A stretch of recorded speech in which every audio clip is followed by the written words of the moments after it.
All right, everybody. Thank you guys for tuning in to today again.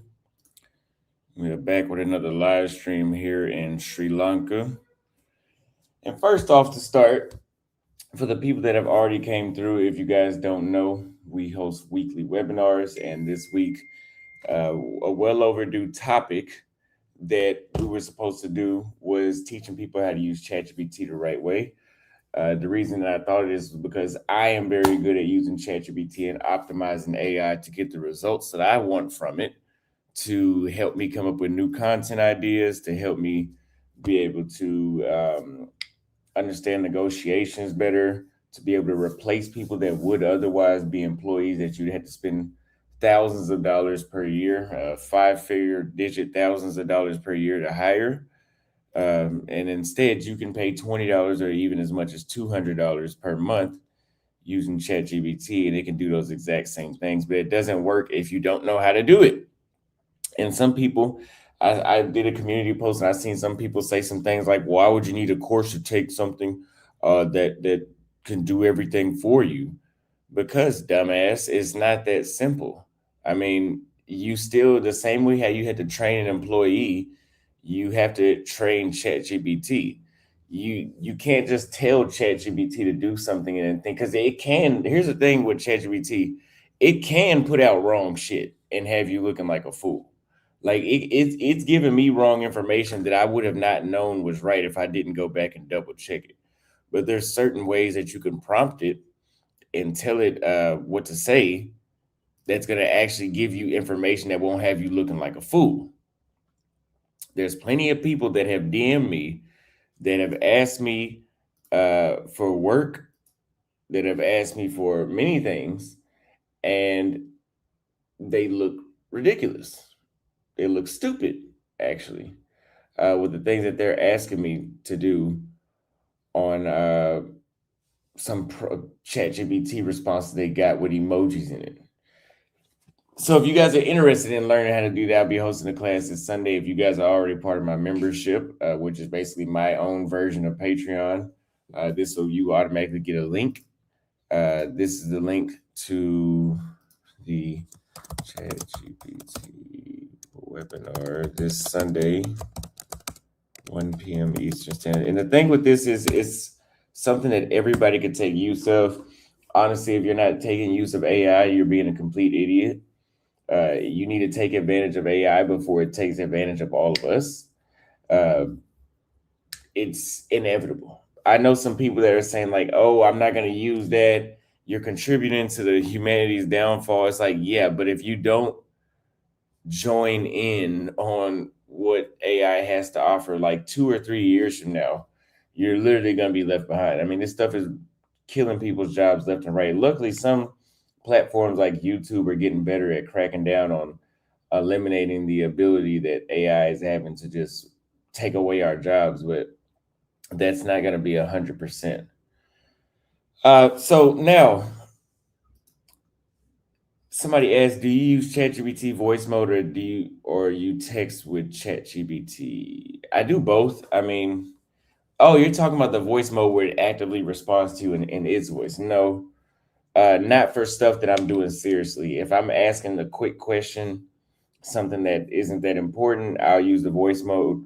But if I am asking something for work, I use, because you just get more, you get more out of the you get more out of the typing it, out of texting it. So it doesn't make sense. Lives, listen, nobody is tearing people down. We're talking about a ChatGPT thing. If you have an issue with it, go somewhere else. Leave the live stream. I'm on a banning frenzy right now. I've banned at least 300 or 400 people in the past 2 weeks. I'm not dealing with that. But today we're going to be doing another interview panel discussion. I've been having a lot of people talk about this entire Iran invasion, and some people don't know where Iran is at. Some people don't know where the Middle East is at. Some people don't know where Africa is at. You know, I've seen people leaving comments saying, like, I'm going to ask people in Africa what's going on in Iran. And I'm like, well, why would you ask people that when Africa is not in the Middle East? Like, the closest that you're going to get to the Middle East and Africa is Egypt, and that's just like a transition country almost. But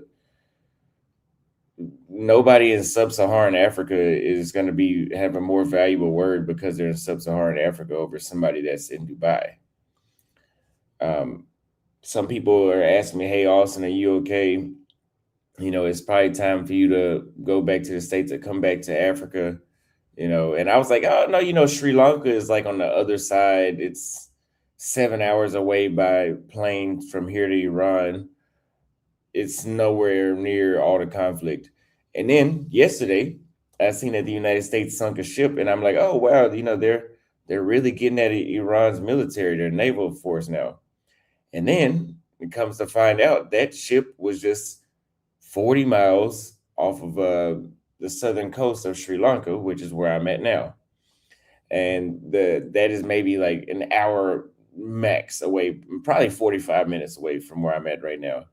Now, from what I know, that Iran does not have a military base at all in Sri Lanka, nor does the United States. Correct me if I'm wrong. I haven't heard anything about that. But apparently, they were doing some naval exercises with India, and the United States knew that they were coming back this way, so they just went ahead and sunk them. But it still just goes to the point that at this point, we don't know what could happen and when could happen because things are just unfolding so quickly. We don't know. So today we're going to talk about where should you where is somewhere that we are 100% sure that you could relocate to during World War III or during these random attacks that keep getting bigger and bigger and bigger and more countries getting involved in different parts of the world. And by that being said, where should you invest? Because, right, I mean, if you guys want to hear my logic, I mean, I wouldn't tell you to go invest in Tehran right now. I wouldn't tell you to go invest or live in Dubai. I would never go live in the Middle East. Like, I could, based off when I was in the UAE, I could, like, it was comfortable. I would never choose to live there. It's just too much. This stuff that is happening right now in the Middle East has been happening for probably 1,000 years since the Ottoman Empire had control over that area in the very beginning. So it's never been stable in our recent memorable history. So again, I'm going to bring on Todd Allen. You guys may have seen him on the channel before. How you doing? I'm good. Can you hear me okay? Yes, sir. I can hear you. Sorry, I was eating an apple. So what part of the world are you in again? I'm in South America right now. I'm in Colombia. Okay. So I'm a little bit insulated. Well, you know, Colombia borders Venezuela, and so you know, when the activities happen there, a lot of people here in Colombia were affected because a lot of people that lived in Venezuela in the past had moved here to Colombia. So you know, when you pose the question, where can you be 100% safe? 100% doesn't exist, but there are places that you could go that you're more insulated than others. Mm-hmm. What comes to mind right off the top of my head is Norway, Switzerland, Finland, your Norwegian states or countries. Switzerland, because they've been neutral. And then they also have, you know, the Alps that kind of defend them and things like that. But then they also have self-sufficiency in terms of energy.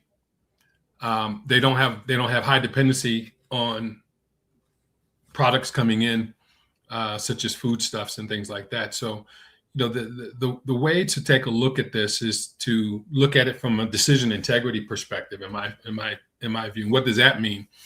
You know, you can't just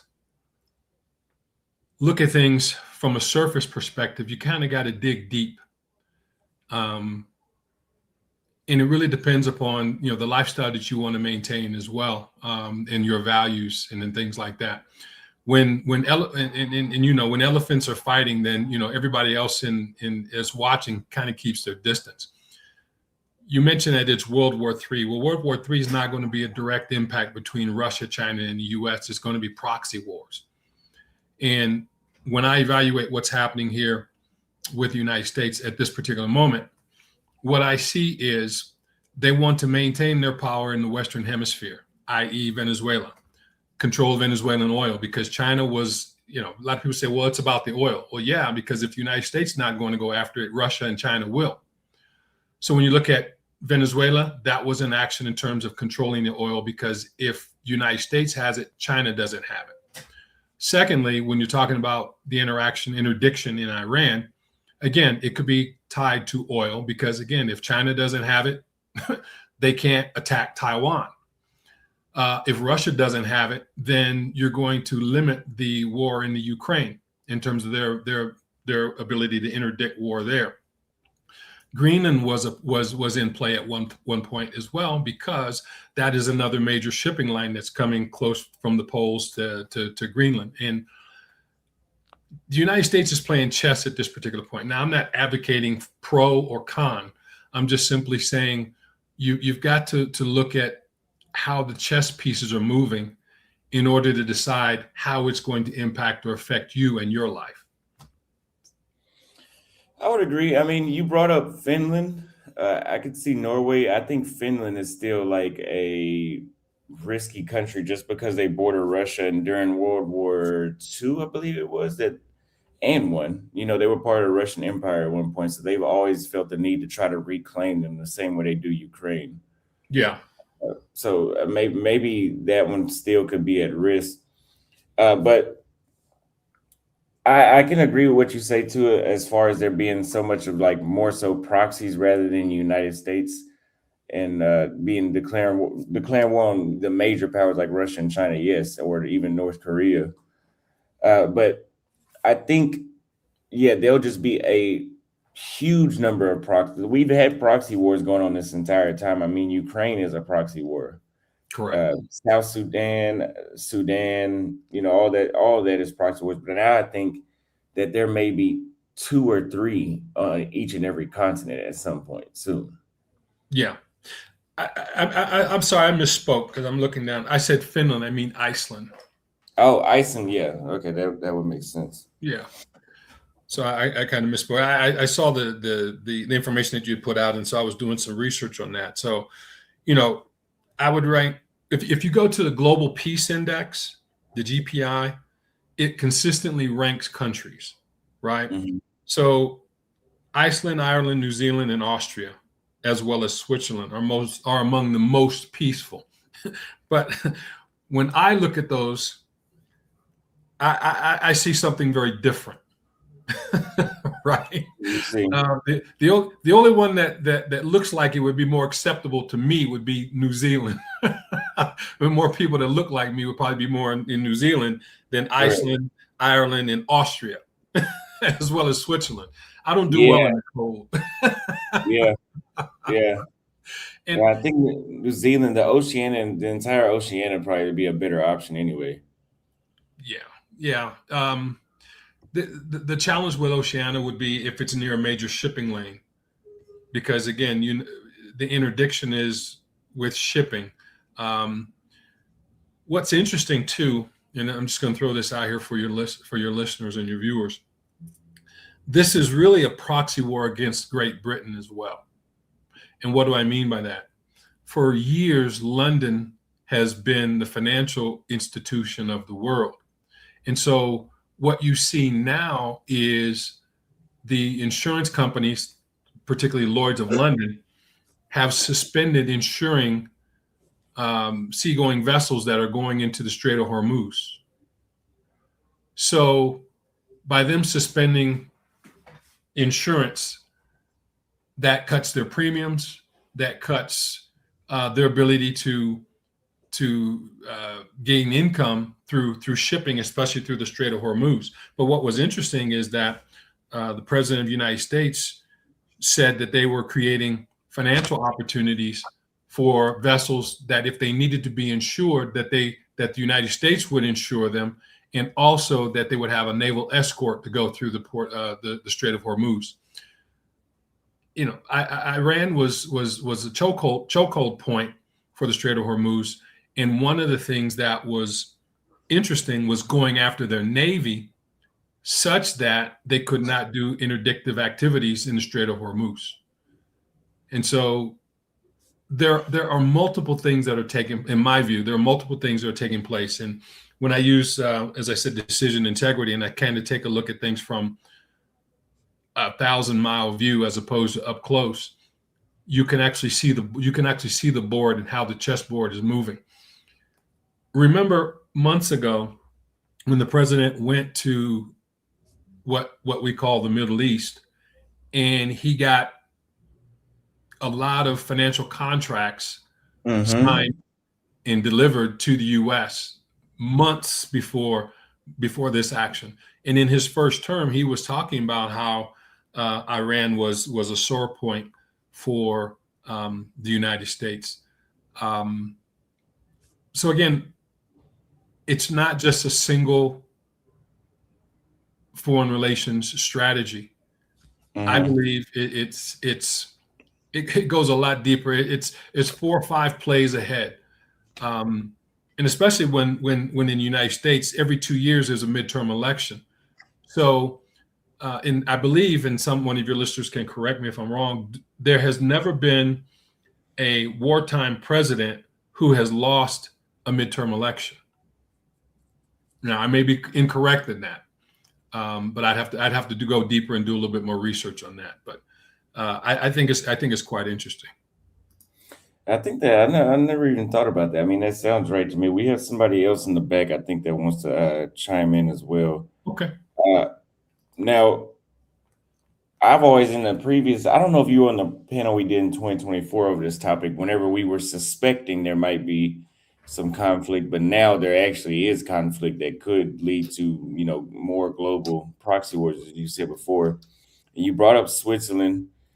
Places like Singapore would be great, but I think physically or geographically where it's located, it could still be a liability. But Chile and Uruguay and Argentina are probably going to be your best bets for South America just because they're out of the way and they're usually not involved in global geopolitics more so per se. Like, I don't know when the last time was I heard about Uruguay being in anything that was outside of Uruguay. Right. The challenge with Uruguay, in my view, is it's very expensive. Yeah. In comparison to other Latin American countries. But I agree with you in terms of you. I agree with you in terms of Chile. The challenge with Chile is political instability at times. Believe it or not, Colombia, where I am, is somewhat insulated. It has food, it has oil. The challenge is at this particular point in time, some political instability. But for the most part, I agree with you. Chile, Chile in particular, because it's on the other side of the Andes Mountains, so it's somewhat protected. But aside from a little bit of political instability, Chile would be a good place for expatriates, I believe. I like Paraguay, and I know that you were there for some time. The challenge with Paraguay is that it doesn't have a coast, right? So it's surrounded. But after World War II, you had a lot of people that were being displaced in Europe that actually moved to Paraguay. Yeah, a lot of Germans and Italians went to Paraguay before and after World War II. I think they came around the 1800s, the same time we got a lot of Germans and Irish and Italians. I mean, so are you saying that the distance, obviously the distance is something that people want to consider, the neutrality too, but the economic strength is one thing you're severely considering, right? I would say so, because especially if you have a job or if you're working, whatever it is that you're doing, and you're gaining dollars, you want to be able to, number one, be able to transfer dollars to wherever you are and to be able to use dollars. Or if you are working in the local currency, you want the value of that currency to have stability. So one of the things, if you look at the U.S. dollar now, the U.S. dollar is, I know here in Colombia, it's up a little bit over the past 3 months. It's up. As oil prices surge, people buy oil with what? U.S. dollars, right?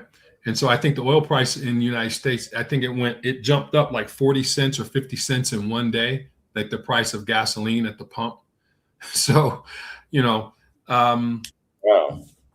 I mean, you've got to look at those things, and so I know a lot of expats retire and then they move abroad. Well, again, if your Social Security income is following you, right, you want those dollars to have some leverage over the local currency. So I think that is part of the decision integrity that you have to use when you're looking to travel abroad.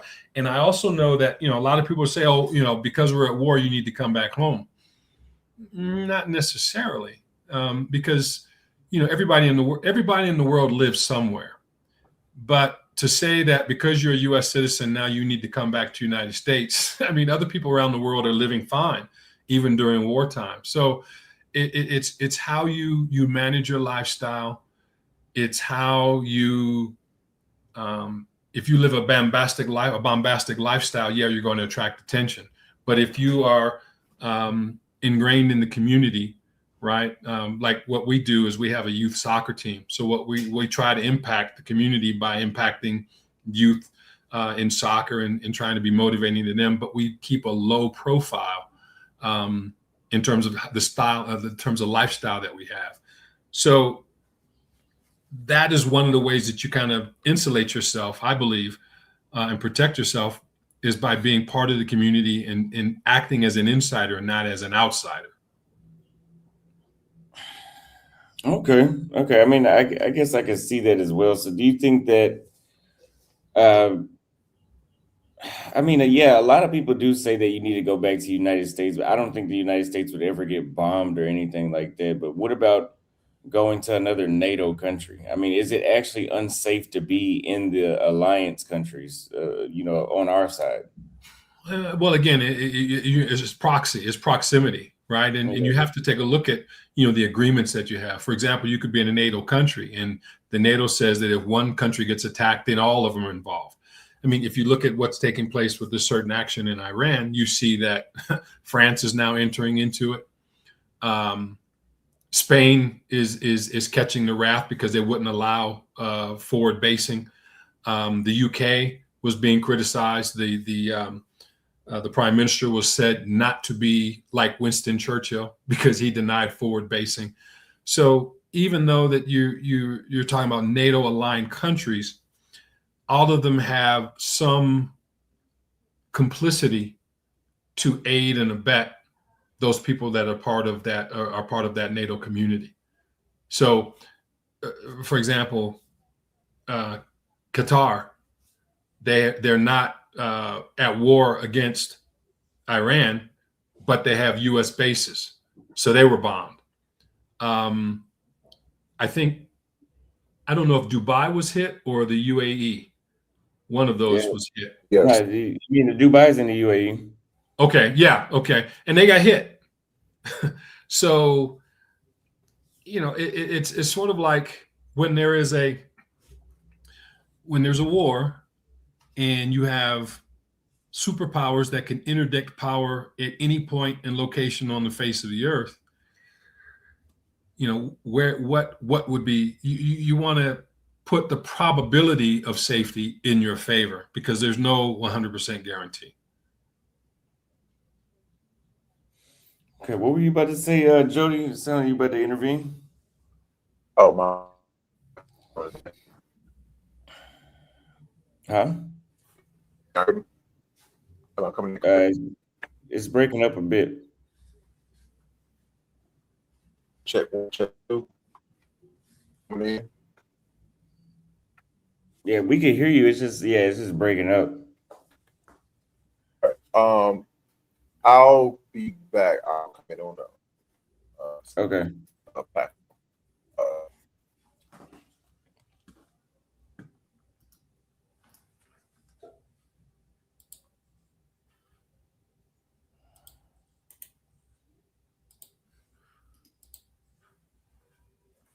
Austin, I'm going to send you a resource in the WhatsApp that you could take a look at and see how you could use it.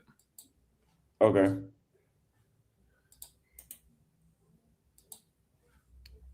Let's see. So how important is the food and energy independence going to be whenever you're choosing? I know you brought up that Colombia has access to food energy independence. I know Uruguay and Paraguay do as well. Yes, it's extremely vital because, again, looking at the international trade that's taking place, let's say oil. Saudi Arabia had a pipeline that was destroyed. 20% of their production was destroyed in 15 minutes. So if you're looking at countries like that, not only is their oil being at risk, they import a lot of foodstuffs from all around the world. South America, as you said, is a major exporter of food and foodstuffs. So countries in South America, like you said, Uruguay, Chile, when they can produce and manufacture their own food, as well as be able to support themselves as far as energy production, those are safe places, unless unless a superpower wants that energy, right? Yeah. The difference with Colombia and Venezuela's on the coast, so they produce oil, but then they can transport it by sea lanes a lot easier than if you go into, let's assume that Paraguay has oil. It's very difficult to transport it from the center of the country to the coast. Everything has to go to the coast. And so I believe that countries that have oil but are closer to the coasts are at a greater risk than those others that are more internal. The difference with Chile is that it has a very long coast, and it's a lot closer to the and parts of it are closer to the Arctic Circle. So it makes it very difficult to export as opposed to those other countries which are closer to the coast. I hope that makes I hope that's understood, or that makes sense. No, it makes perfect sense. I'm actually looking at what you just sent me on WhatsApp. It's kind of unbelievable to think that many flights are out at the same time. You see that circle? Yeah. Yeah. Yeah. I'm gonna send you another resource. Yeah, I appreciate it. Just even looking around like the Cairo and Turkey area, how many planes are leaving, in and out of the area every single hour. Yeah. Here's another source I want to send you, because I think this is just in line with what you were researching, and I think it's important that when we're doing research that we don't look at popular media, so to speak, because we know that they all are biased. CNN, NBC, Fox, yeah, they give us information, but that information is kind of skewed to a particular frame. So we've got to look at all different sources, and then we try to come up with our best guesstimation, if you will. The more you talk about Uruguay, the more you talk about Chile, because of the difference in currency. That sounds like a tremendous play, because as you know, the euro is much more expensive than the dollar, and the euro goes a lot further than the dollar. But if you're looking at, if you're gaining your income in dollars, converting it to euro, that's a losing proposition. So that's why I'm not a fan of European lifestyle. That's just me.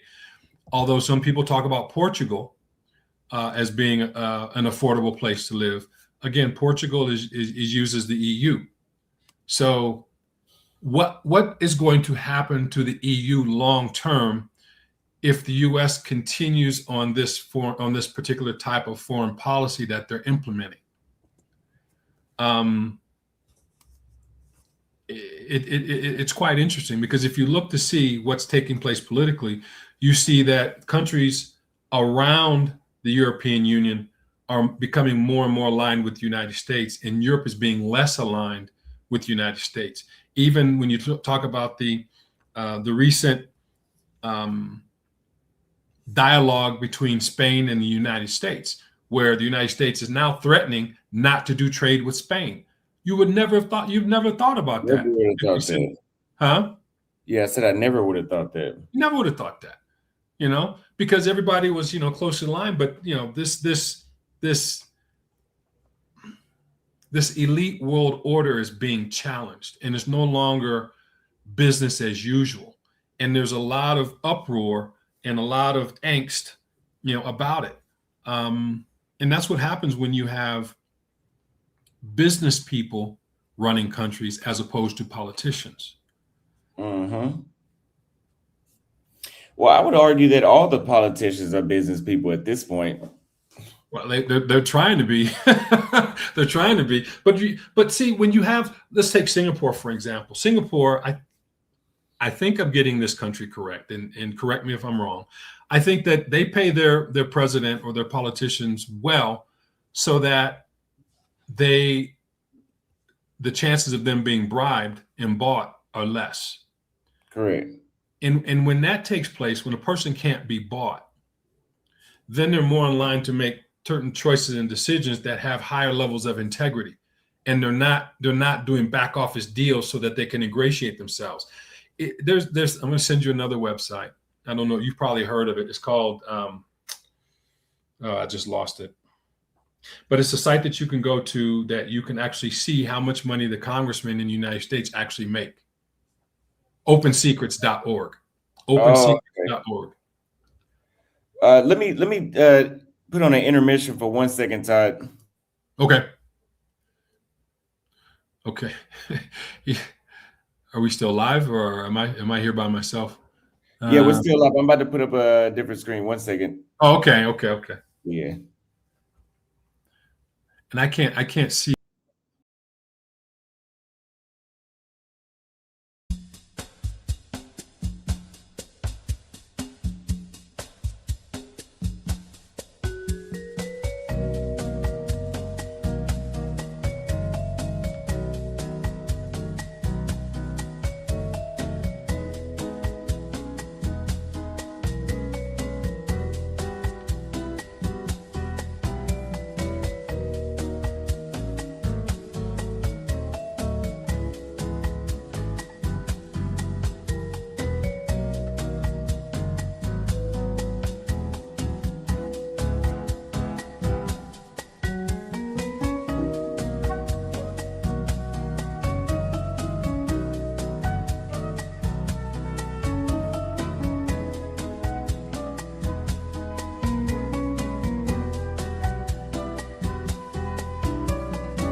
All right.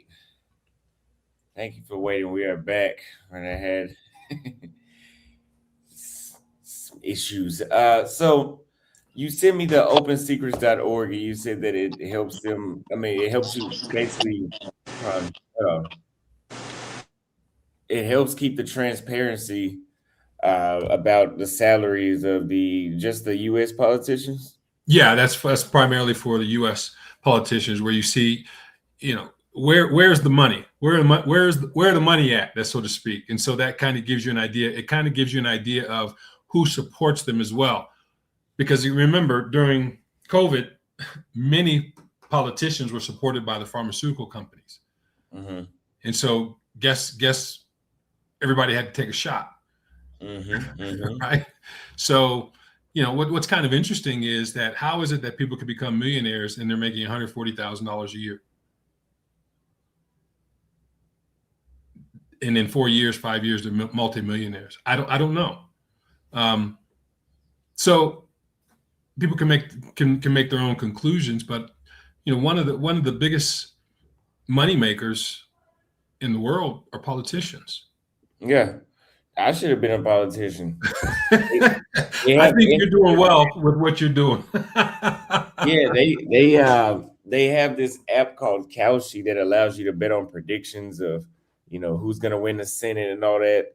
And some of the stuff I'm looking at, like there's either severely just betting off of luck, or there's no real way that you're gonna know some of that stuff unless if you're doing like insider trading. And yeah, so they can bet sometimes on that app, it 100x your money, not 100x, let's say 93. Yeah. Yeah, you put in $5. I mean, you make back almost $600-700. I mean, if you know somebody on the inside in Washington, they can tell you everything. I mean, you can get rich overnight with that app. Yeah, it's a risk, right? It's a risk. But I mean, when you look at, and again, this is just my opinion and my view, I don't really see much difference between the right or the left, because in my view, people want power for the sake of having power, right? The idea or the concept of that you're a public servant and that you're basically sacrificing your life for the benefit of the people. I don't believe that. I think it certainly is a networking opportunity. I mean, just think, you're president. Let's say you're president for 4 years. You'll never have to work. You never really have to work another day in your life, right?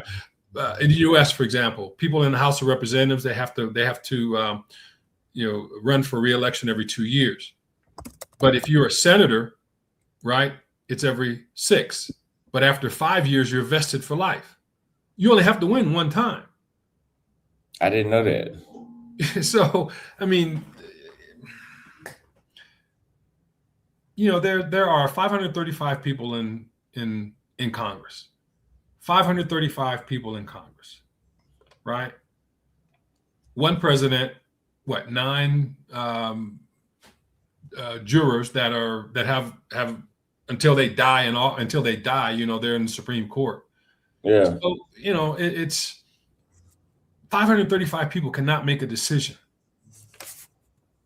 So, politics is not clean. It's not it's not, as they say, limpio. It's dirty, it's filthy, it's nasty, right? Because people are vying for power. And so a person can make a decision and other people might not agree with the decision, but think about it. Do they have the same information that a president has? No, they don't know what comes across the president's desk. Whether you like him or you dislike him, you don't know what comes across their desk, and you don't know what are the consequences of inactivity. You don't know. But their job, every politician's job, in my view, is to protect the people of their country. Period. Full stop.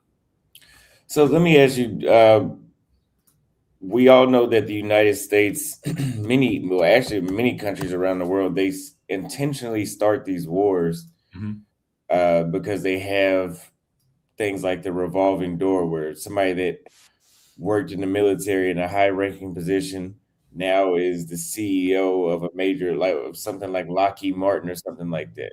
Mm-hmm. Whoever creates the helicopter, I believe Bell Helicopter, they create military helicopters too, correct? Yes, they do. Yeah, so they become the CEO of one of those, Mm-hmm. and so they profit in both ways, Mm-hmm. and they just go back and forth in between the two. Mm-hmm. Do you think some people might have a conspiracy that this is all just about that type of thing for them to benefit financially off of people dying in the Middle East? War is big business. Mm-hmm. When you talk about proxies, okay, let's put it this way. And this is really interesting because if I say asymmetric war, would you understand what I mean by that, asymmetric war? No, you have to elaborate a little more. Okay. So what I mean by asymmetric war is this.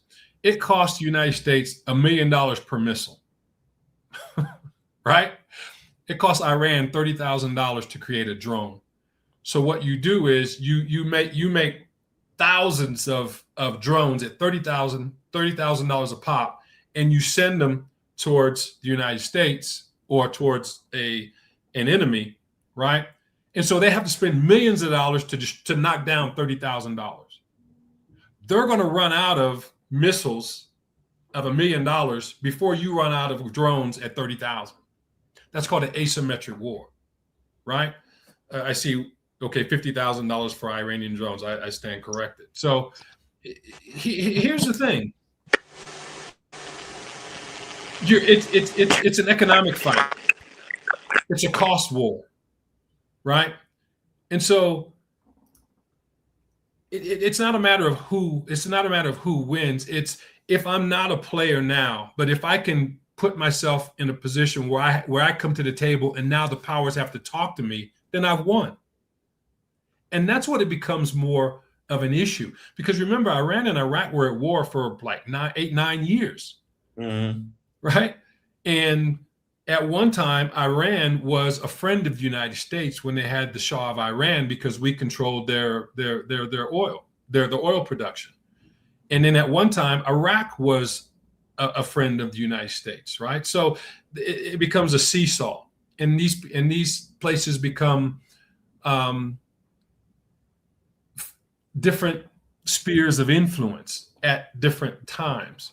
So, it's not about, in my view, again, this is just a Toddism. It's not about right or wrong. It's what would work to your advantage at any particular point in time. How do you come to the table with the elites? How is it that you're welcome to come to the table so you can at least have a conversation? And then what do you do? And people become pawns of the politicians. That's unfortunate. So what you're talking about here is how do we protect ourselves as individual citizens of whatever country we want to be a part of, right? And most expats just want to live free and live anywhere in the world. We don't necessarily want to have an allegiance or an alliance with any particular group. We just want to have an alliance to ourselves and our families and our friends. So where can we do that? Well, I agree with you. I think that there are places in South America that you can do it. It has to be a place where you're less likely to be a target, right? Has to be a place where there's high internal stability, strong food and energy, and financial resilience. This is why I mentioned Switzerland, New Zealand, Austria, Singapore, as you mentioned. I agree with that. Portugal, Denmark, and Slovenia. But for me, none of those places look like me. And that becomes an issue. I don't want to go somewhere where I'm a flying cream, because now I'm not safe because I can be attacked because I'm different. So, hello, can y'all hear me? Yeah, much better. Oh, thank you. Appreciate it, man. I'm trying. But thanks for having me on. Appreciate it. From what I've heard you've been talking about, I agree with what you've been saying. Assuming the name of the show is Where to Live in case of World War III breakout. Am I correct in saying that? Mm-hmm. So with world wars, they have a bad rap of drawing and sucking other countries in, other neighboring countries. Also, they tend to bankrupt countries. It's like, yes, war is big business, but economies turn from regular mixed type economies to a wartime economy in order to support the war, in order to build machinery, guns, and ammunition, so forth, in order to fight this war because planes hit out of the sky, tanks blow up, ships sinks.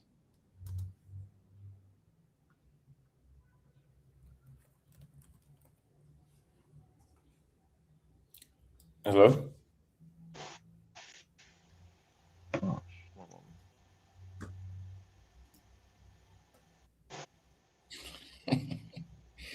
Somebody said they brought up. You said World Yeah, Wars can and y'all hear me? Yes. Am I okay? Cool. I'm on my phone here. Got a call. Also. So World War II, war bonds. Support the war, Rosie the Riveter, and so forth and so forth. So in this scenario, we're talking about a possible World War III. Well, I'm just piggybacking on what you were saying. Well, who are the players? We know America is a player, NATO countries are a player, Russia, Iran slash the Middle East, and Iran's affiliates, also China, Japan, Korea, South Korea, and Korea. So that's a lot. That's the better half of the global north. And I agree with you.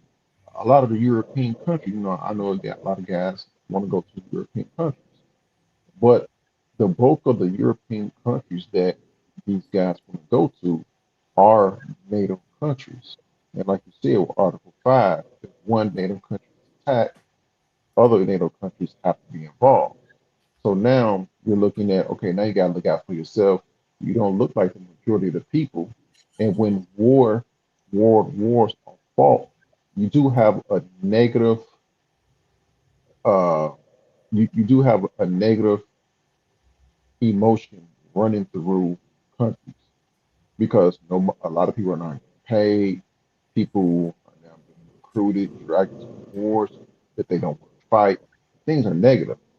And the number one people who are going to get attacked are immigrants, are people who are not of that country. So for me, I would go to a country like a NATO country, Poland, Romania, Germany, France, because therefore I have a high probability of being attacked. I'm not really safe. Yeah. Okay. I don't want to be black in an all white country. Well, the thing is, I don't really want to live in an all white country at all. Like I've been to, like I'm just trying to imagine, like in Namibia, the outside of the gym I go to, there's a biker club or something like that, and it's members only, but it's only white members. And they were telling me like that's something that they've been, and they do that all around the world. That's something they've been doing. So you got to think if they're doing that in Africa, what is it going to feel like being in Romania? It's not going to be fun. And especially guys want the baddest woman in that country. And Yeah, in an environment where things are negative and you trying to get the baddest woman in the country, you, it may not work out well for you in the long run.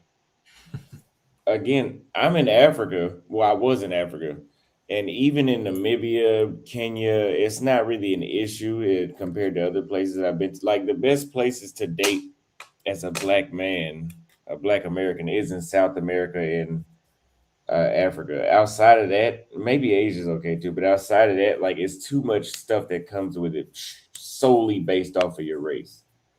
And what was I about to say? What was I saying? Oh yeah, the locals, they are a little envious, you know. they're a little envious, and with black folks, it's okay. Like it's okay with Latinos in Latin America. They've been mixing down there for a century, so it's okay. But yeah, when you start going to Europe, like yeah, you can fuck around and get killed doing that. Yeah, it's And with the current situation, I heard what the bitch was saying with the asymmetric warfare. Yeah, everything I'm saying is piggybacking on what you're saying with the asymmetry. War or modern war is perceived to be fought a certain way with big guns, big missiles, big planes, big boats. Are you So wearing headphones? yeah, I need to get out my headphones. Yeah, yeah. It sounds like you talking Uh, underwater.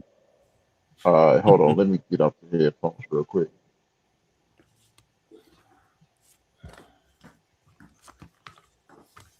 Semper Fi, Ronnie. Hey, Simplify, brother. How What's are you going on? doing? Yeah, It's am I been a clear? minute. Been a Yeah, minute. you are, Jody. Appreciate it. So with asymmetry, modern warfare is fought a certain way. But if you're a country that cannot fight that certain way, then you have to fight how you need to fight. It is atypical or asymmetrical to what modern warfare is perceived as being fought. And yes, I was in the military. I was in the Navy. I was serving the submarine force. And you're right.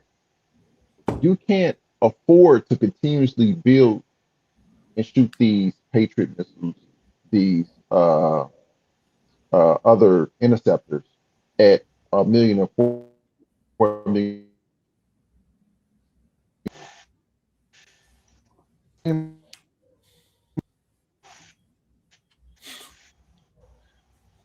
It's I'm reading some of these comments. Yeah, Yeah, hello. this phone picking up. Go ahead.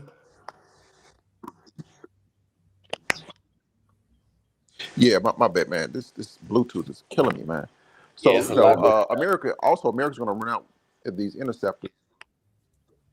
Okay, cool. Thank you. America's going to run out with of these interceptors. They have been also given to these GCC countries, such as Qatar, such as the UAE, such as Bahrain and Kuwait. So now you're running out. You can't continuously do what you're doing by destroying Iran's perceived nuclear facilities, bombing Tehran and other facilities. And what they're they're bombing American uh, for some reason I won't say the word campuses, but bases in these GCC countries. But they're also bombing strategic places. I'll give an example. In the UAE imports 80% of their food and for their water to feed all those to feed and drink all those people. They have desalination plants. So Iran is bombing that, trying to destabilize that the UAE, Dubai, and all the other five Emirates have been trying to build. So Iran is really destroying the perceived sheenness of the local area. And I'll just stop there. I don't want to continue and hog up all the time. You said they're destroying the perceived what?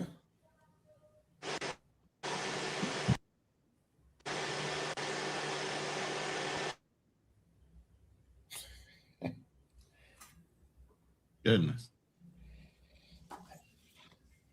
I guess we can continue, but what do y'all think about what he was saying? Because yeah, it is breaking up. I don't know if he needs to get off the Wi-Fi or what. All I heard was he was a hot racker. Thanks for your service, Mr. Joey. Yeah, thank you. I wish he could have finished his point because I could have jumped on that. If something came to mind, but it skipped over me. But just to jump in on safe areas or places. I mean, Austin, you've been to Europe plenty of times, so I'm sure you know some safe places that people can possibly go there. But you guys named Singapore. I don't know if you did Malaysia, Thailand, Japan, Philippines, Australia, New Zealand, any of those places. Yeah, Those are I all mentioned New areas. Zealand. Yeah. New Zealand, Australia are very nice, modernized. Everything that you got in America, you got in New Zealand and Australia as well. The But people are Australia like, Australia is the cocaine capital of the world now. yeah, I mean, we have that in America, so you're not giving up much. You know, the trade-off ain't that bad. You know what I mean? But you know, it's still a decent place that you don't have to worry about maybe the long reach of a war. You know what I mean? So that's the biggest thing. It's not just like America is so isolated. You're looking at New Zealand and Australia being isolated as well. But let me ask you this though. Australia has always been a long time ally of the U.S. So doesn't that make them vulnerable? It does if somebody feels like they could be a possible threat. But that's the other thing. Iran itself with its missiles can only reach out so far and touch people. Yeah. So then you have to look at China and Russia getting involved. And I was just watching some stuff on TikTok and some other things where Russia and Russia and China might be friendly to Iran and actually support them in selling them things. But that's where it ends. It ends with the money. You know, they're not willing to get into a full-off frontal assault with America. The same thing with Venezuela. Venezuela was being built up by China. They were given military naval armaments and different things like that. But once America dropped the hammer, it's still a long reach to get over to Venezuela as Chinese and whatever they have. And before, like we even know with American borders, we can see you from a long way off. You got to pass Hawaii and everything else to get to the West Coast. And then in turn, you got to go through the Atlantic Ocean and everything else to get to the East Coast. We can see you coming a far way off. So we got a long reach. A lot of these countries don't have the reach we do. And that's why when we do bomb things, we look at how far is the reach of that missile. Even with North Korea, when they were doing the missile testing, it got touchy because they were doing what? Long range missile testing. That's when we were like, nah, you looking at possibly reaching us now or reaching some of our interest points, you know? So at that point, they're looking at, no, you need to cut that out or we're going to have to do something. Yeah. And even North Korea knew better than to keep pushing that envelope. And this is what some of the issues are with some of these countries is they want to push the envelope so much because we do have that good guy role on a global perception that they don't think we're going to do anything. Unfortunately, Donald Trump can overstep and he drops a hammer quicker than most. Let's put it that way as a president. Yeah. And I would agree because again, you look and here's what I was talking about earlier, Austin, is that the Venezuelan play was a chess piece because now it impacts Cuba, and it also impacts Mexico, and it also impacts Colombia. Now, you heard the Mexican president was spouting off for a minute, Venezuelan president was spouting off, and the Colombian president was spouting off. Their tune changed overnight because the United States went in, and in 30 minutes, they took a sitting president of another country out of his country, he and his wife, and put him in Brooklyn, New York. Yeah. So again, I'm not saying right or wrong. I'm just simply saying that it's still impressive. It makes you take a double take. I don't want to push that button too often. Yeah. And you don't know what weapons are being used, right? Because again, even though we're talking about drones, I don't know if you all heard that the United States uses now a microwave weapon that is on board ships now. And so they were able to destroy, I think it was 60 or 70 incoming drones with a microwave pulse. We also found out that there was a new weapon that Israel used, a laser directed weapon to bring down the missiles. And so again, when you're talking about asymmetric warfare, you're also talking about you're bringing new weaponry on board. And so with proxy wars, you're able to figure out whether your weapon systems work by having other types of interdictions. Venezuela found out very quickly that the stuff that they bought from China and that stuff that they bought from Russia did not work. And so from a war manufacturing perspective, that's another area that people don't. Buying and selling weapons is big business. And so now United States manufacturers can go to these global symposiums and say, look, our weapon systems work, theirs doesn't. And so, as person said earlier, the military industrial complex just got richer. And so if you're looking to do investments, this is you're absolutely right. A lot of these skirmish wars are really R&D for a lot of these countries. They want to R&D a lot of their armaments to see if they're going to work. So even when they're giving out things, they're doing it in an R&D thing. But the brother did touch on something about us overextending ourselves with our weaponry. And I always thought this might be a strategy of China. When we were helping the Ukraine, we were giving them a lot of our bombs and a lot of the things that we had in storehouses. If we overextend ourselves with our weapons, when China decides to finally make their move, whether it be here in the Philippines, because they're looking at the Philippines and some other choice places that they want to invade, where are our resources are going to be as far as what we have left over in order to start or defend ourselves and our own interests? If we're worrying about taking care of everybody else's interest as well. China can produce more bombs with the Chinese steel in Russia than we can by production wise. They produce more per month than we can. So as we go into our storehouses and start depleting our resources, they can still produce. And even if they're not accurate, they can produce more. And that's the thing. Yeah, a lot of their stuff is not as accurate, but they can produce more, so they have more to waste. Yeah, and you're right. I mean, when you look at Russia at the end of World War II, they had a lot of bombs, but they don't have to be accurate. They just have to be powerful. I mean, as you said, just blow stuff up, right?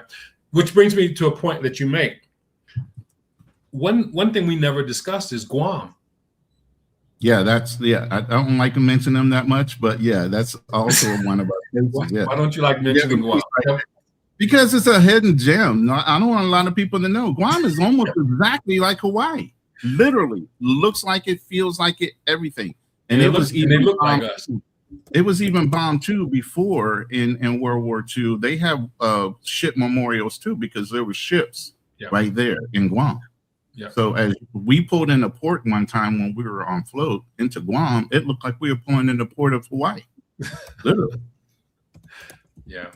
I mean, it's like you said, it's a hidden gem, and it's a forgotten place. It's beautiful.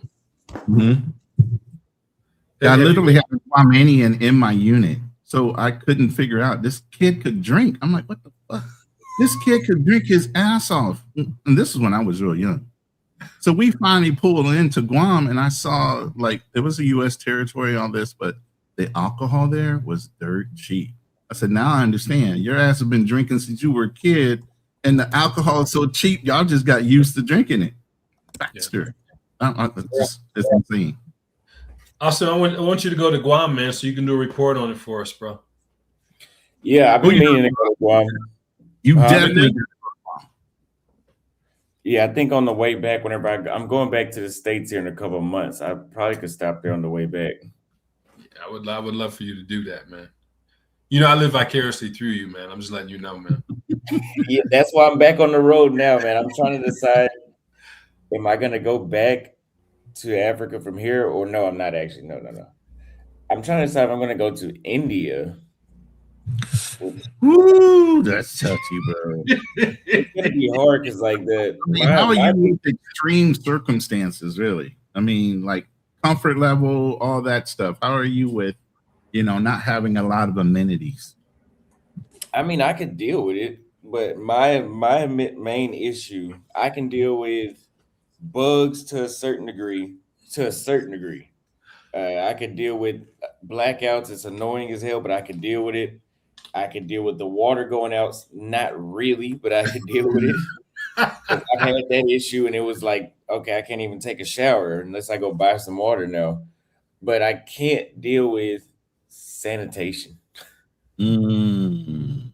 The sanitation in here in Asia in general, but What here, about aerial smells? Because I'm sure you're used to that in Africa, but I mean, India is a whole nother level too. well, I know from being in Thailand and Vietnam and Cambodia and here, like the smell is different, just because it's more smog in the air. It like after you get off of a tuk-tuk or a motorcycle, you can smell it on your face now. And Africa is not really like that. It seems like the air is a little more, well, actually a lot more cleaner. But yeah, with them with their sanitation, like Mm. just sneezing everywhere and coughing everywhere. And I seen a lady 2 days ago peeing on the side of the road, and she was washing her hands with the pee as she was peeing. I've never seen that. It is I actually sanitary, but it's insane to see it. That's not called yeah, recycling.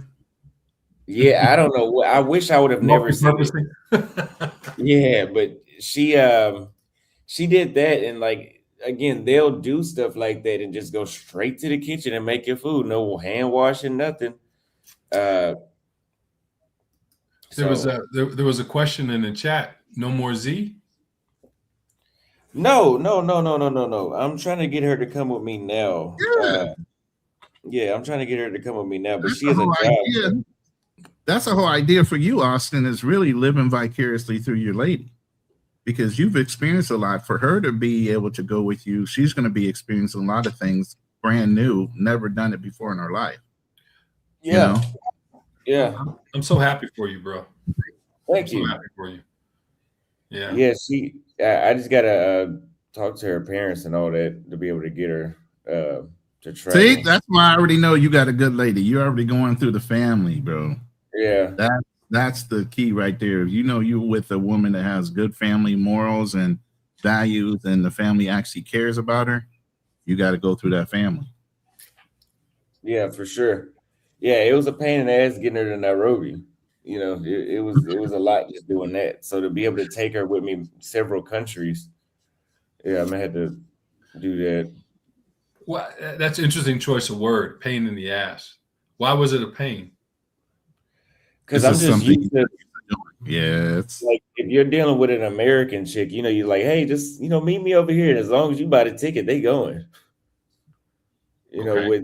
With African chicks, I guess most other women, you got to jump through hoops, filters. You got to go through um, a bunch of, what is the word I'm looking for? A bunch of Screening and protocols. evaluation.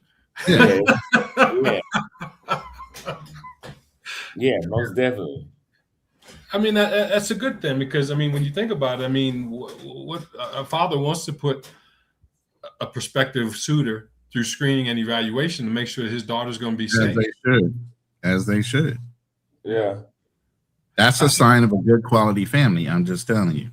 I did the same thing here when I met her family for the lady that I'm with here. Went through the whole process of meeting the family and getting to know them and them getting to know me. So, I mean, when you're with a good family, it doesn't matter whether she's from a big city or a small province area. That family has to be involved. correct. Yeah, so that's what's up next. But I think with her, I would do so much more of traveling around Asia, because again, traveling throughout Africa it just doesn't make sense. You'll go broke. You'll go broke trying to travel throughout Africa. I did a video. I'm gonna drop it today. Actually, the one I was talking about yesterday on live. I'm gonna drop it today, where I was talking about, yeah, if you got $12,000, that's 12 countries. If you got $12,000, you're gonna hit about 60. What is it? 64 countries in Asia. You'll do every country there with $12,000 of flight money only. Flight money. Oh, you But can in get Africa, away with a lot. yeah, you'll be in China. You'll be in Hong Kong, Macau. You'll be able to Especially go if everywhere. you guys do know about the VPN game, right? I've tried it. It hasn't worked for me yet. Yeah, when you buy tickets, switch your location with your VPN. You'll notice the rate drops. They know Somebody you're told from me, America. You try to book from America, you're going to get American rates. But if you book from a VPN located in a different country, you get a different rate. what app are you? I mean, what what I'm third using party? Nord. I'm using NordVPN. No, no, no. Like, are you using Booking? Or are you using Flight Scanner? If I can go directly through the airline, I go directly through the airline. Okay, I I don't haven't use tried that. every once in a while I'll use booking.com or some other agency. Like I'm a AAA. What's it? Yeah, is it not AAA? The old people. What's it? What's the one? AARP. You know. Hey, thank you. AARP. Once I hit 50, man. Once I hit 50, I took advantage of that AARP because you can book hotels for no money down, different things that can cancel at the last minute. So AARP globally gives you an advantage too. So, but you older guys, listen, I know this is Austin's channel, but and then you old guys up in here, get on AARP as fast as you can because there are some advantages, especially in travel, hotel booking, planes, anything you can do on a regular booking, you can do through AARP. One of the now, I mean, I'm glad that you brought that up. But one of the things that I think is important that we all kind of understand is we have to be able to play the currency game to perfection. You know, currency arbitrage is real. It's a real thing. Being able to change and what banks you use, right? Right now, what's very popular is NU. It's NU. That's a Brazilian bank, and I don't know if that's spectacular. I mean, it's incredible. I like it better than I do Chase Bank at this particular point. If you can use NU, because again, it's Brazil. And what's interesting about South America, I would think that Brazil would be another country that would be somewhat safe in terms of a global World War III, because it's now becoming one of the top banking regions in South America. So being able to move currency from one place to the other during different types of actions is very, very important. Yeah. I'm looking up the flight thing that you were saying, Rona, right now. So from here to Istanbul is 271,000, which is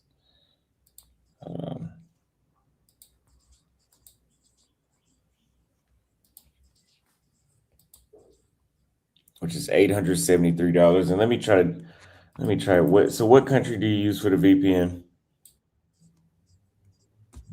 Typically, because I'm in the Philippines and the peso has such a good exchange with a lot of countries, I do use locations like the Philippines or Thailand when I start booking. Okay, I did the Philippines. Let me see. So it's and he just dropped. I think Todd just dropped something in the back chat that you might want to click on too. Yeah, I sent that to him directly. I put that in there for you. Oh, okay. I'll copy that one down and take a look at that one too. But yeah, you'll take a look at where most of the flights are and what's not being flown in at this point. Yeah. But here in the Philippines, I can fly in and I mean, truly, the VA is in Manila.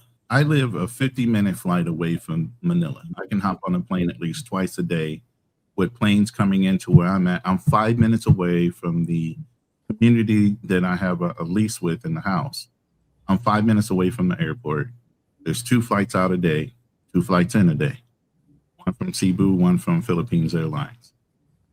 Barely $70 will get me a round trip ticket there and back. You know, so do they still have do they still have basing there in the Philippines? I remember Manila used to have. Well, Cebu is. I mean, not Cebu. Sorry. Jesus Christ. I'm on the post. Subic Bay is reopening. They're digging it out. They're actually putting huts up.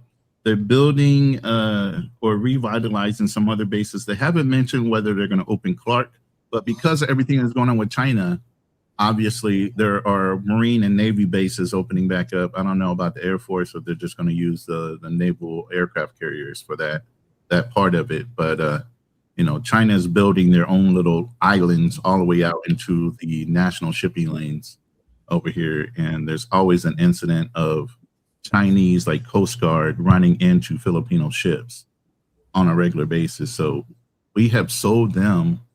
The U.S. has sold the Philippines a lot of our ships and have built ships for them to combat that.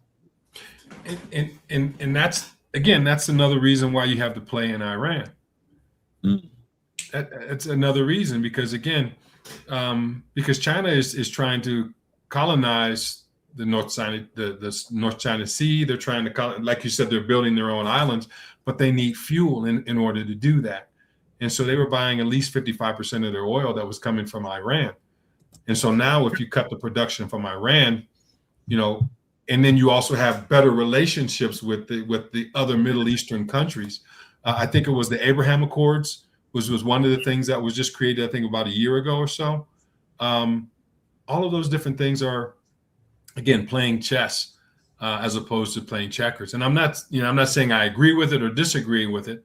I'm just saying that what we have to do is kind of look at things from 1,000-foot level and make a decision with integrity as to how we will respond to that. Is very important. What's also important, I think, is not to get caught up in the politics, not to get caught up in not liking this person or not liking that person or whatever. I mean, we have to make decisions and looking at the entire spectrum and how it impacts our lives. Yeah.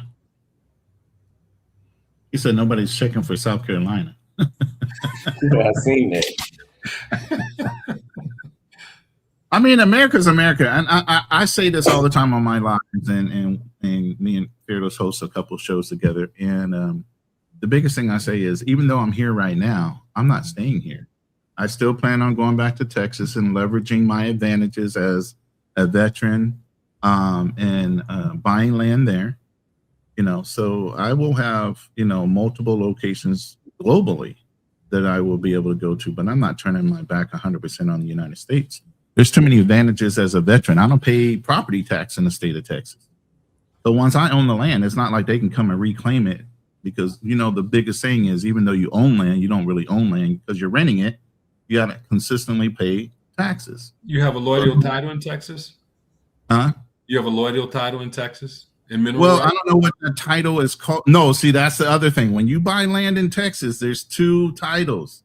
There's the land, and then there's the mineral rights. Right. A lot of people in Texas will sell you land, but they won't give you those mineral rights. They will come back and dig underneath your shit, even though you're there. But they'll do it in a diagonal way. They won't come on your land.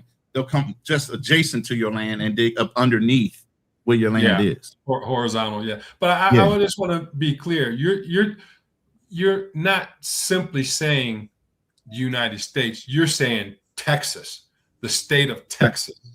Texas and some other states that are basically beneficial for disabled or 100% service-connected veterans, right along with veterans that have retired.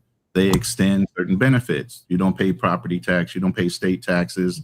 They help you out with certain things. So I'm leveraging that as an American to my benefit. Now, obviously, that's an asset and a resource that I can pull from. Even if I raised in Texas. You born and raised in Texas?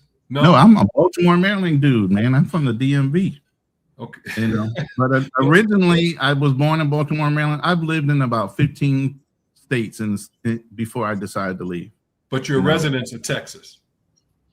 Right now, yes, I'm a resident of Texas. So you're a Texan? No, I'm transplanted. You see that KC behind me? That's the state I lived in the longest. KC in California. So. Well, Kansas City. I will never claim a Texas. Kansas City is not a state. Anything. Kansas City is not a state. Well, Kansas, let's put it that way. I'm a Kansas resident. Kansas City is the city that I rep. But yeah, Kansas is it. That's the place I've been the longest, beside for California, after I was in adulthood. So yeah. That's where my base of morals and everything else came from. And I'm kind of happy because Baltimore went to hell in a handbasket after we moved out of there. And moved. I lived to upstate New York, Fredonia or Philadelphia. I've lived in so many different states. I've had a good mix as I was growing up before I even got in the Marine Corps. Different mentalities, and even when I moved to the Midwest, I talked so fast. It taught me to slow down, even in the way I communicated, because people in Kansas looking at me like, "What the hell did he just say?" It's like I was talking so fast. It was like I was speaking another language to them. But even if we're talking about, again, World War III, and there are particular states which are going to be safer than others as well, right? Oh yeah, especially ones that have missile silos and everything else that are known to have, the unique thing about Kansas and Missouri is they have huge underground limestone caves, naturally not even man-made, but natural formed limestone caves. Matter of fact, a lot of the Hollywood movies and everything are stored in these limestone caves. It's literally an underground city between Kansas and Missouri that is actually set up for taking in people if there was going to be some kind of a nuclear attack. Yeah, and the further out you go, the more sequestered you become, right? Because I would say go to Montana, go to Utah, go to the Dakotas, somewhere closer to Canada. Two reasons why: because one, they're so secluded in some of the things in the cities there are. It's real quick to just jump across that border to Canada, and I don't think anybody's going to give a damn once there's a war. Get what you can get. Right. And I think that the majority of people live, 80% close to the coasts. So if you go out, they live in the cities out of comfort, convenience, and everything else, but the cities is the quickest way to get you killed. I'm a prepper by nature, and I've always been somebody that camped, hunted, fishes, and all those things where it's survival. And even the lady I'm with, the way she grew up is almost similar to the way my mom grew up, chopping wood, cooking on an open fire, all these things, man. In Philippines, you have an indoor and an outdoor kitchen. Mm-hmm. A lot of these people are used to cooking outside, off of a campfire, off of wood. Well, when the power goes out, you don't have gas, you don't have a lot of different things. You better know how to survive. Yeah. And the cities is the worst place to be when shit like that goes on. Look at New York when the power went out there. It was fucking bedlam. If you were in the city, people were starting to get a little desperate once the power stayed off for a while. Yeah. And that's the thing too, when you talk about modern countries, modern cities, when the grid goes down because of war or what have you, how are you going to survive? How are you going to live? I mean, Can you live off the land? Right. And to Austin's point earlier, he talked about South America, Uruguay, Chile, people are accustomed to living off the land there. Those are good places. Yeah. And they're not somewhere where they're going to be targeted as some place to drop a missile on top of. You get what I mean? And you're not going to be a flying cream.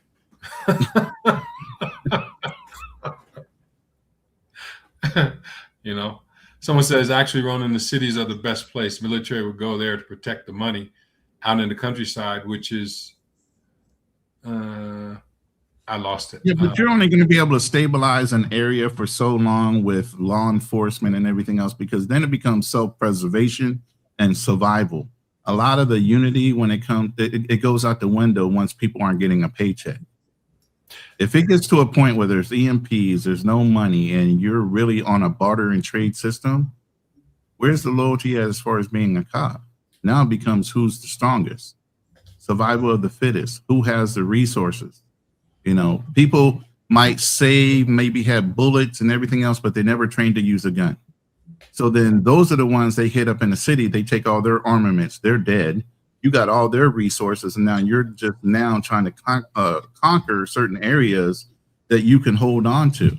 So it's the city is the worst place. You're getting it from too many angles. The type of land I want is where even my house is going to be set back on my property. You're going to have to drive over a hill to get to me. You get me? So I can see you coming a long way off. So if I have to pull out a gun or aim down on you, I got plenty of time to get to my resources to protect myself and my family. And that's probably another thing that we didn't mention. You know, what are gun rights in whatever country that you're living in? Right. See, in the Philippines, I can't own a gun as a United States citizen. Only Filipinos can. Yeah, and here in Colombia, it's interesting. The only people that can have a weapon are the police, but they operate on human rights. So a police officer cannot pull his weapon and shoot someone, and even a criminal. Even if they did that, they're going to be taken to court and possibly tried based on human rights, because they said it has to be equal. Armament has to be equal. If someone pulls a knife on you, you can't pull a gun. Mm. Well, see, I've been taught in certain ways of having a weapon even when you don't have a weapon. Go get a big bolt or a nut, put a string through it, tie a knot on it, and a deck cord is a string that I'm talking about. Mm-hmm. That becomes a weapon. You can swing that around and really take some people out with just random tools that you can buy in a hardware store. Yeah, you can always arm yourself after you land.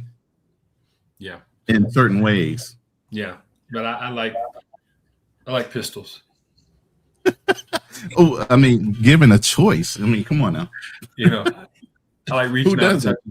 I like to reach out and touch someone. I don't like. One of the things I want to learn before I leave. One of the things I want to learn here is Filipino martial arts. They're good with stick and knife fighting, up close and personal, and to a point, like Prima, and up to a point where they've actually beat down Cross Magog.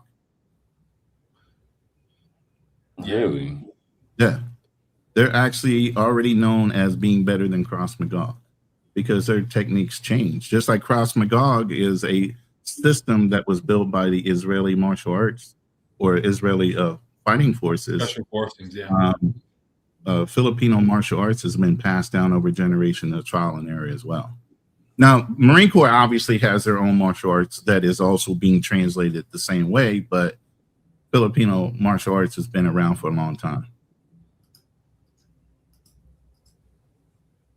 It goes to the culture, right? And, yeah. And that's the thing too.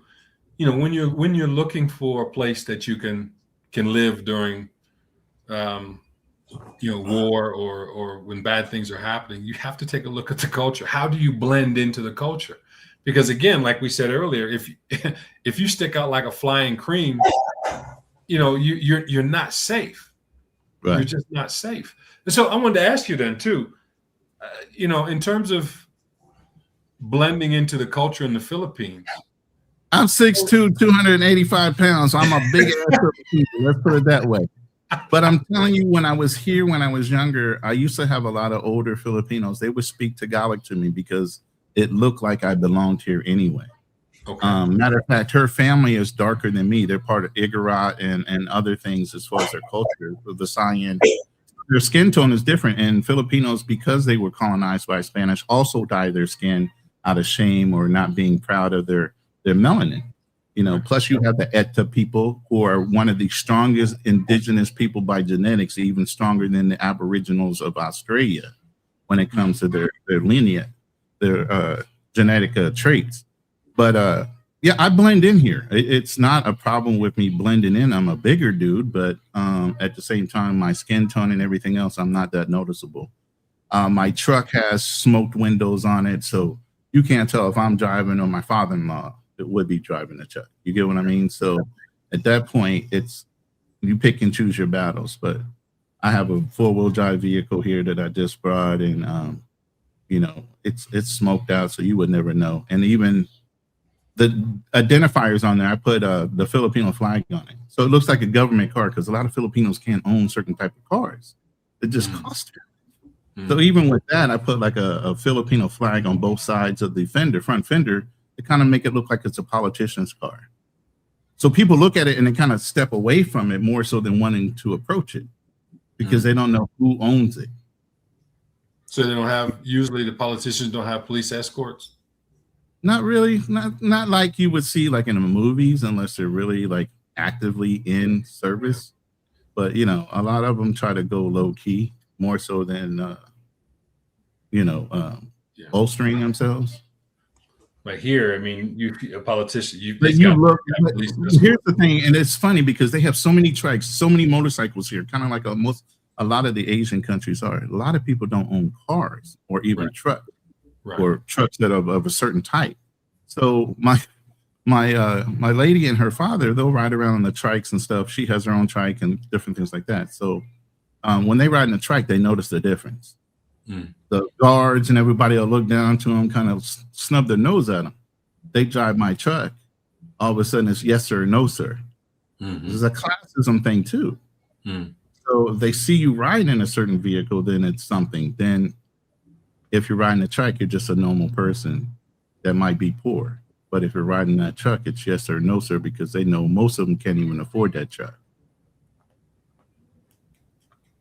You know? So you are looked at different depending on how you come in. Yeah. I won't even drive in certain parts of this city in the province. I let her father drive the truck. I just ride. That's smart. That's smart. So I'm like- Austin, how do you blend in with the different countries that you go into? What is your strategy? I mean, number one is always learning the language. I don't know if one of y'all said that already, but if you go to anywhere in Brazil, you have to learn the language. I mean, if you're in Colombia, to actually assimilate, you're gonna have to learn the language. Luckily, in places like Kenya, they want us to learn Swahili. You don't need to learn Swahili. All the signs are in English. Like, you're not gonna miss out on anything by not knowing Swahili. But it would be better. That's the first step. Second step, and I've said this before, which was having male friends, not just female friends. Having male friends makes you blend in better because all the American tourists go there and just have female friends only. All of them.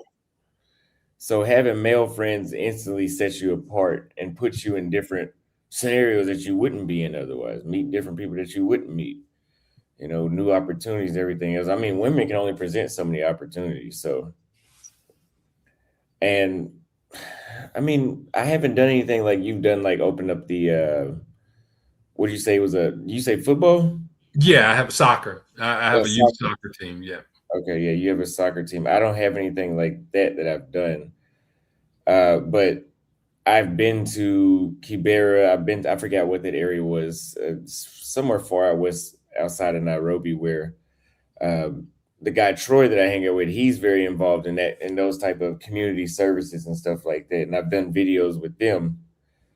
That kind of, I mean, it's kind of more so community service, I guess we could say. Let's say doing community service, having male friends and learning the local language.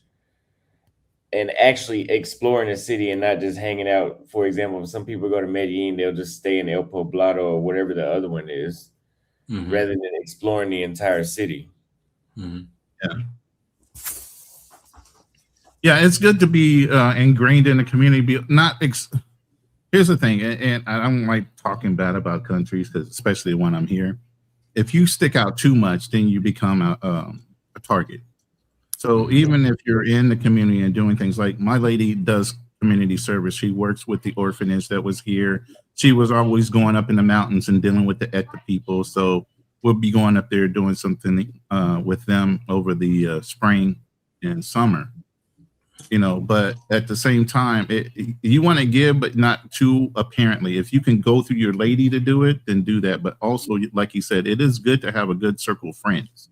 You know, and build a circle of trust. And obviously, sometimes that's through introductions, through her family or people that you know that you trust.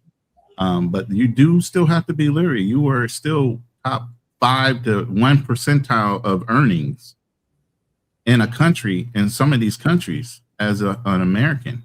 That's male or female. You know, so when you come into these countries, they know you're an American. You are still at the 5 to 1 percentile of earners per month in these countries. So you can still be set up as a target on a long game. So you do need to know whoever is in your circle of trust is somebody that is trustworthy. Well said. Yeah. Yeah, for sure. I mean, I get people all the time asking me for money. All the time. Yeah, my lady, her friends all of a sudden started coming out the woodwork, and she was like, "Oh, I ran into a high school friend of mine as over a couple of weeks." Then the next thing you know, she's asked her for money. I'm like, "Did you give it to her?" She goes, "No. Why would I do that?"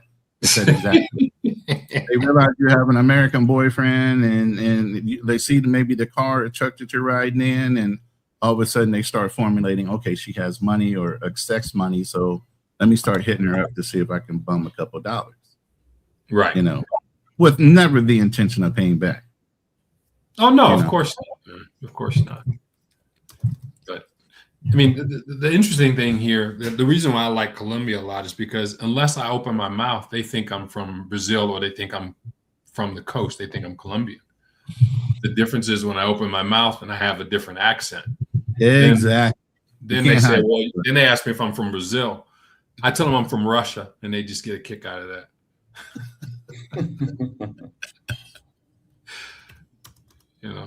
So it's the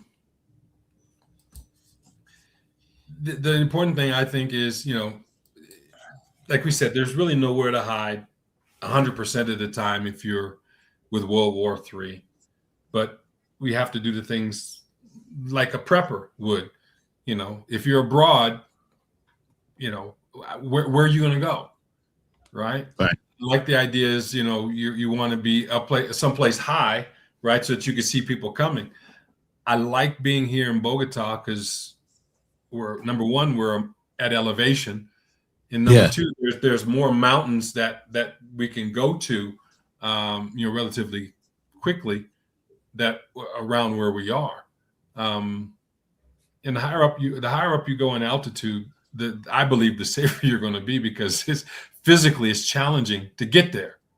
Yeah. So, believe me, I wouldn't have brought a truck if it wasn't 4x4. Because it does flood here. You do have to climb mountains, and it's like I said, I'm happy with the fact that I know the lady that I'm with is well connected in this community. Her family is respected. They try to get her father to become the barangay captain because he's so well liked in the community that everybody wants him to be a leader, even though he's refused it several times. So knowing that you're in with a good family helps, and that you can leverage when it comes to certain things where you would get the gringo tax, you won't get it. Especially if you allow them to do certain things for you. Instead of you trying to go out and say, "Nah, I can come." No, you need to step back every once in a while and let them work for you. That's the point. Well, let me ask you this, because I saw a video that Austin did one time in terms of police corruption, in terms of them just whooping on people. Do you see that in the Philippines as much as Austin has shown that in parts of Africa? Say that one more time. I missed that first part. When you just see the police just whooping on people for like whatever reason, I mean, you can tell that, and I watched this series my lady told me to watch, and I kind of got the idea that, depending on your classism, you look down on other people. So at that point, a police captain or a barangay captain or somebody would have a certain elevation in the community, and not necessarily as a general populace, they don't necessarily respect all your rights. You get what I mean? They will pick on you when they want to pull you over and run you up on a ticket because maybe your tag or whatever is expired. They do run the same kind of things where they have checkpoints for the police here in certain areas. So those are certain things that people look out for on. If you ever driven in the Philippines, it's nuts. They don't have traffic lights unless you're in the bigger cities. There are no traffic lights. People get in accidents all the time. They just pull you off to the side of the road, and you pray that the ambulance will come get you. You know what I'm saying? It can be bad, man. You just, like I said, put your life in your own hand in some of these places you go to. Definitely make sure you have insurance, both types, not only health, but life insurance, repatriation insurance. So if something happens and you die, your family can get your body back. Those things are important no matter where you go, especially as a solo traveler. I've never heard of repatriation insurance. That's interesting. Yeah, Yeah, I didn't know that either. yeah, repatriation insurance is in a lot of policies, but you got to make sure it's there, especially for expats. A lot of people die overseas for whatever reason. You do a lot of dangerous things over there, but repatriation insurance is an important word, has to do with body recovery. It can cost up to $70,000 to ship a body from a country back home. Repatriation insurance is included, and it will get you back to your home on record.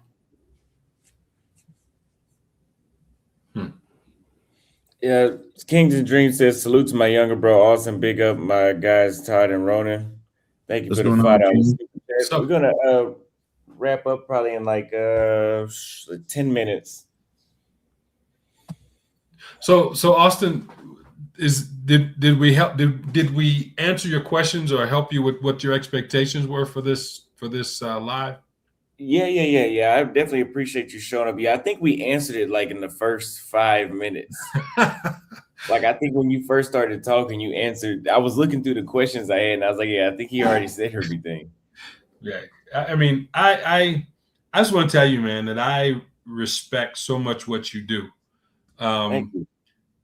You know, the chutzpah that it takes for a young man to leave his country and to go abroad, and you doing it at such a young age, I'm envious, man. I am very envious because, you know, I didn't have the courage to do it until I was my early 50s, right? But you to do it when you're in your early 20s, it's remarkable. And I've also watched your maturity over time, right? And I appreciate that, man. I just want to say that, you know, you never know who's watching you. So you always have to be careful because you never know who's watching you. And I just want to let you know, man, I appreciate you. I appreciate your growth. I appreciate your development, your maturity. You are an inspiration for young YouTubers like myself. And I just want to say, keep doing what you're doing, man. Keep growing, keep maturing. I'm happy that you've found someone that you enjoy spending time with, and I wish you great success with that. But also, I want to let you know and remind you that you are the prize. Oh, thank you. Don't ever forget that. Right? Because, you know, and this is going to be very controversial. You know, a lot of people of the finer sex believe that they're the prize because they carry the seed, that they carry the child. But just remember, no tree has ever been planted without seed. Yeah. So you're the prize, my friend. Yeah, most definitely. And a lot of these countries, they know you're the prize. That's the whole thing. I don't get how people can get ganked by these girls because they're so mesmerized that it's a beautiful woman, but that beautiful woman also knows you're an American. You are the prize that they don't have access to on a regular basis. You know, and there's how many of them competing for your attention, not the other way around. You're not competing for hers. They're competing for yours because you're not a widely available commodity when you're there. And you don't have a shelf life. You know, you could be 100 years old and still be able to do a little. As long as you stay healthy, you'll be able to do something. We were just talking about Dr. Sabi the other day. That man had 20-something kids, man. That brother was still doing it till the day he died. You know, depending on what your health level is, you ain't gonna just stop. And we age like fine wine, where women have to hold on to their beauty and their negotiating tactics. You as a man are always constantly evolving, earning more. You have highest earning potentials because of your life experiences and everything as you get older. So you can only get better. They're holding on to their best. Yeah, but you gotta maintain your health, though, man. Of course, you got that is definitely important. I mean, I used to see you working out in the gym, man, but I don't never see workout videos now, man. What's going on, Austin? I mean, I was actually, I think I'm about to do that now. I'm about to take my phone with me and do an IRL stream. That's where I'm about to go now. Because I mean, I see you trying to hold on to your guns. I see you, man. Yeah, no, I still go to the gym. Yeah. What you benching now? You know, I've never kept track of that.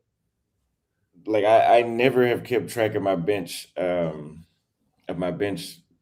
progress with that. Okay.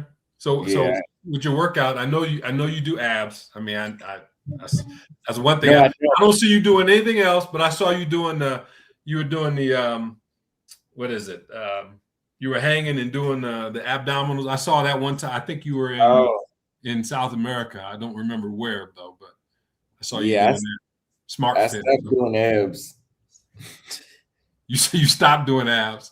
Yeah, it's too much work. I'd be too tired afterwards.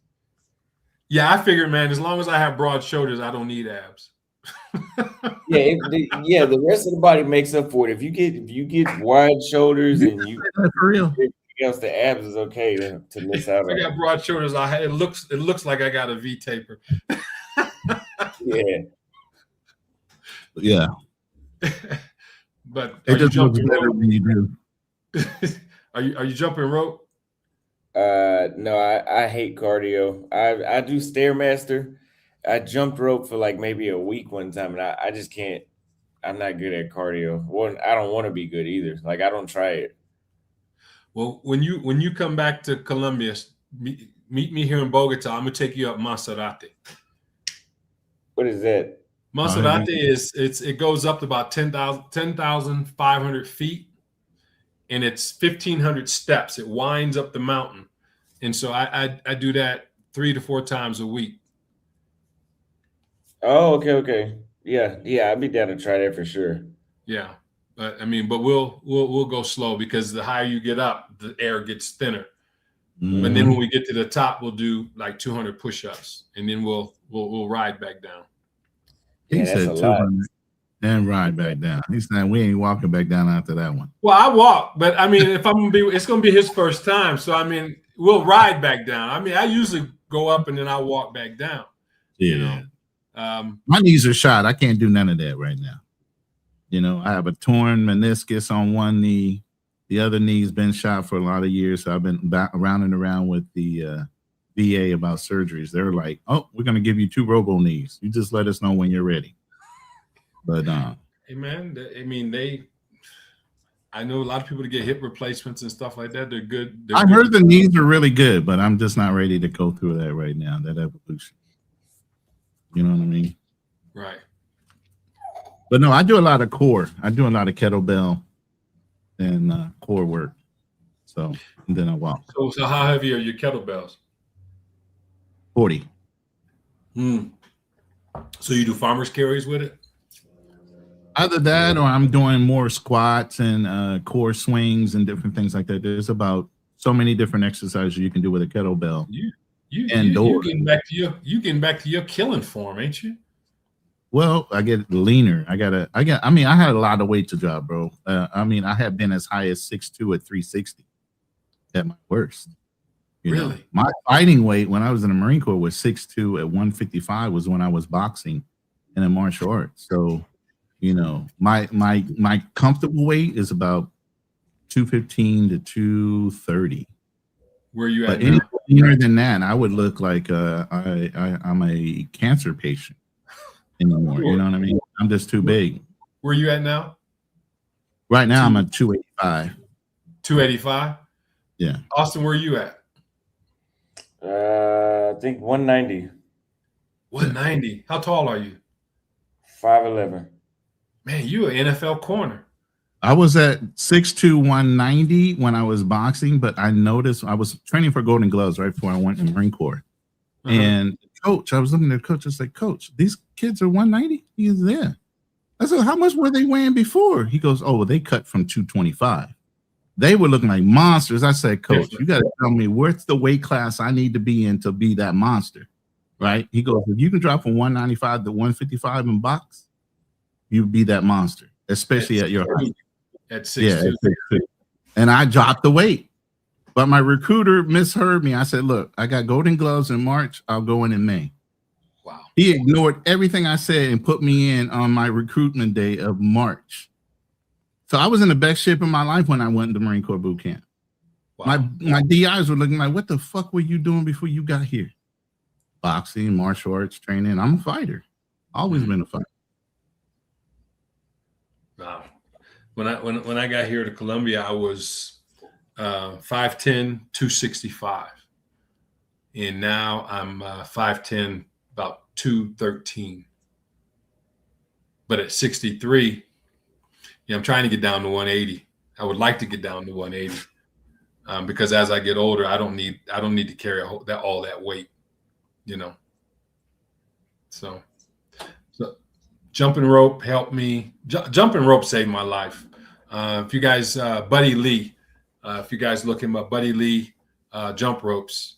Buddy Lee came here to visit me twice here in Columbia. I'm telling you, man, that guy, he was an Olympic athlete. He has his own jump rope. He travels the world. Buddy Lee saved my life, bro, by using his jump rope. I got like 3 or 4 of them. Incredible. And he's he needs that AARP card too, man.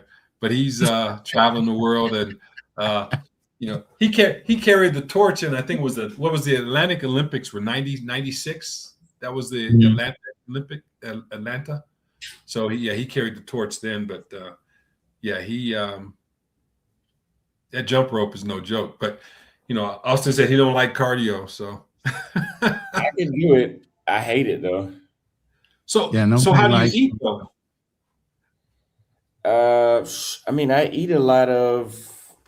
I used to do the carnivore diet. I don't do that anymore because that's what I'm doing. I'm cutting, but I overeat protein. Like, when I was in Kenya, I would eat like 3 or 4 boiled eggs a day, or or fried, 2 steaks, and a lot of potatoes and a lot of spinach. So is food relatively inexpensive there? Yeah. $500 a month, and you are overeating for sure. Wow, way overeating. Yeah, but not here.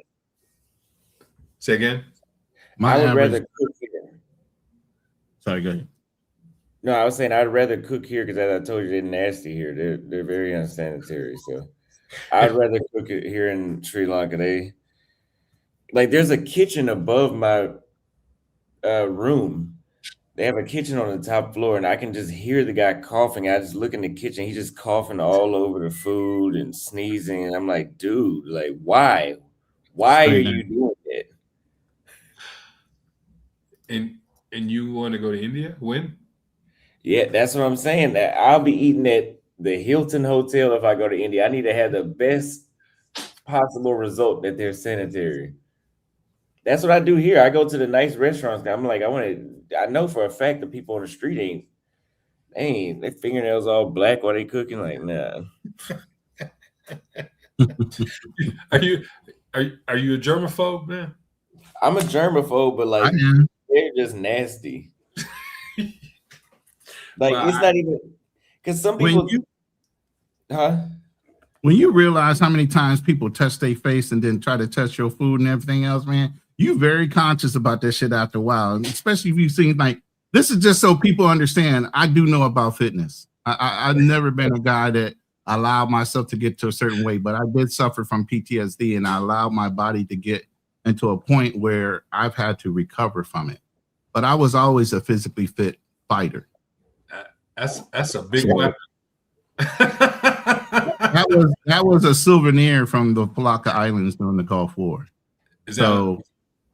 What is that? That's a Russian machine gun. Okay. And you holding it with one hand. I see you, man. I see you, Rambo. Yeah. So, yeah, I'm 58, by the way. So just to let you know, I got a lot of life.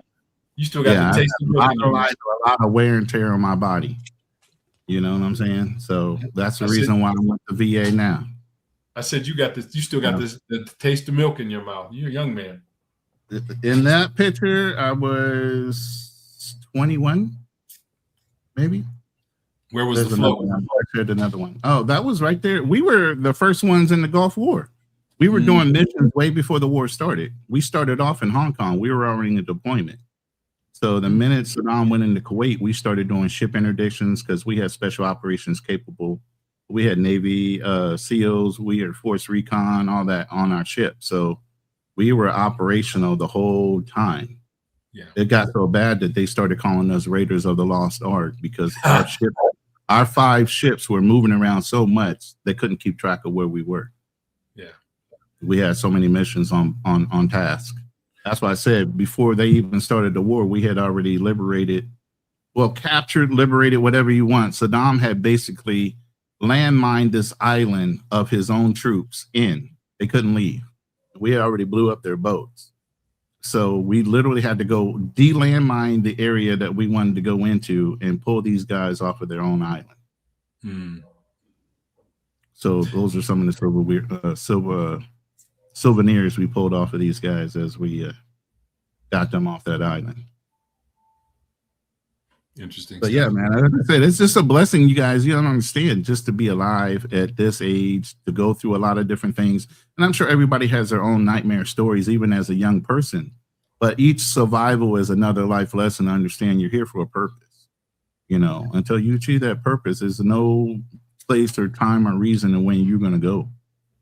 You know, so.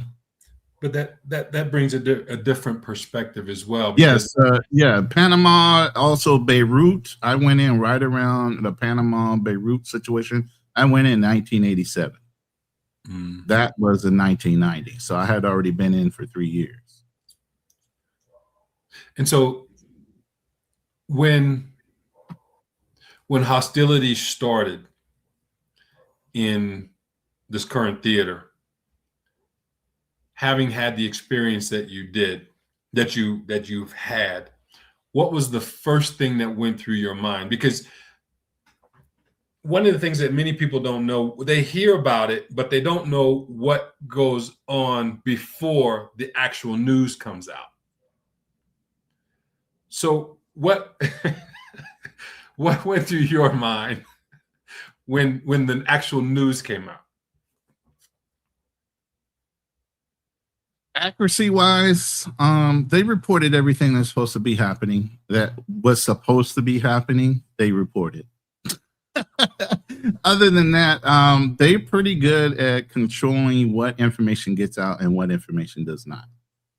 I would say the government's very good at giving you exactly what you need. They're very good at propaganda. Yeah, I agree with you. Very good at propaganda.